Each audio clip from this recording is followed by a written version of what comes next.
ভাই বাংলাদেশের মোল্লারা যা শুরু করছে, এরা মানে বিক্রি, তাদের পণ্য বিক্রি করার লেগা নবী রাসূল আল্লাহ দোয়া কোরআন শরীফ সব নিয়ে আসতেছে। এই একটা জিনিস দেখেন, এরা একটা জিনিস বিক্রি করতেছে আজকে দেখলাম, কেউ মধু, কেউ ঘি, মাশাল্লাহ আলহামদুলিল্লাহ, এগুলি ওয়ার্ড তারা ইউজ করতেছে পণ্য বিক্রি করার ক্ষেত্রে, যেগুলি আদৌ সত্য কিনা জানি না।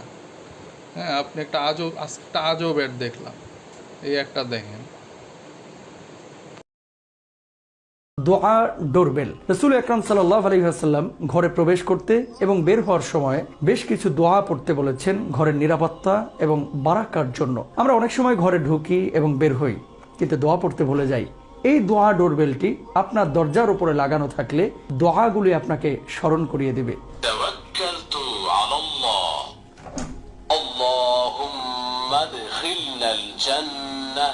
এই ডিভাইসটিতে অন অফ বাটন রয়েছে এবং প্রয়োজন মতো আপনি সাউন্ড বাড়াতে এবং কমাতে পারবেন। এই ডিভাইসের দুটি অংশ, একটি মূল ডিভাইস, আরেকটি হচ্ছে ম্যাগনেট। কিভাবে মূল দরজায় ফিট করবেন আমি আপনাদেরকে দেখিয়ে দিচ্ছি।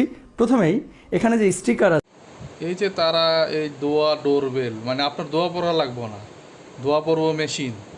হ্যাঁ, মানে আপনার যে কাজটা আপনি নিজে করলে সোয়াব পাবেন, ওইটা আপনার করব মেশিন। আর ফাইজলামি, এটা একটা টোটালি একটা ফাইজলামি যে আপনার তাহলে তাহলে কি আমরা নামাজে মেশিন লাগায় রাখবো, মেশিন নাম করব ইমাম সাহেব, হ্যাঁ একটা কম্পিউটারে নামাজ পড়বো, আমরা কম্পিউটারের পিছে দাঁড়াইলাম, মানে এদের দেখার কেউ নাই। আর কেউ আছে মধু, হ্যাঁ সব প্রকারের মধু ওর কাছে আছে, সব ধরনের মধু, হ্যাঁ পেঁয়াজের মধু, আলুর মধু, কদু ফুলের মধু, মরিচের মধু, তারপর আপনার যে কোনো কিছু। মানে এরা কী কম, মানে এদের আল্লাহ কথার কোনো ডর নাই।